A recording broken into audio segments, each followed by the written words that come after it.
তো ভাই এই যে 2 রাকাত নফল নামাজের বিষয়টা বললাম, তোমার কাজ হচ্ছে পরীক্ষার আগের দিন মোটামুটি রাতটা যে পাচ্ছ এবং পরীক্ষার দিন যে পরীক্ষা দিয়ে যাচ্ছ, তখন মোটামুটি 2 রাকাত নফল নামাজ পড়ে আল্লাহর কাছে হাত তুলে চাওয়া যে আল্লাহ আমার তোমার যা কিছু চাওয়া আছে, তুমি পরীক্ষা চাইতে পারো, যে কোনো কিছু চাইতে পারো, ভালো রেজাল্ট, অবশ্যই পরীক্ষার আগে হাত তুলছে মানে ভালো রেজাল্ট চাচ্ছ। তো আল্লাহর কাছে যখন কেউ হাত তুলে চায় তখন আল্লাহ তাকে কিন্তু ফিরাই দিতে লজ্জা পায়। তোমার এই দোয়ার বিনিময়ে হয় আল্লাহ অবশ্যই তোমার এই দোয়াকে কবুল করবেন, নয়তোবা এর বিনিময়ে তোমার সামনের কোনো বিপদকে দূর করে দিবেন। এখন কোন জিনিসটা আমাদের জন্য ভালো এটা কিন্তু আল্লাহ ভালো জানে, ঠিক আছে? এই জিনিসটা অবশ্যই আল্লাহ ভালো জানে।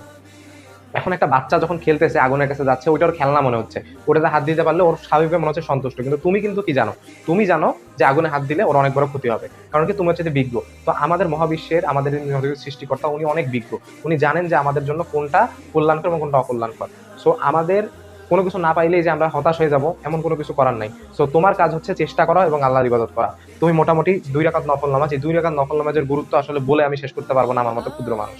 সো সো তুমি যেহেতু এখন একটা বিপদের সময় আসো, তোমার যেহেতু এখন দেয়ালে পিঠ থেকে গেছে, সো তুমি চেষ্টা করবা যে প্রত্যেকদিন 2 রাকাত নফল নামাজ পড়া, না হলেও এক্সাম দিতে যাওয়ার আগে 2 রাকাত নফল নামাজ পড়া, আল্লাহর কাছে দোয়া করা।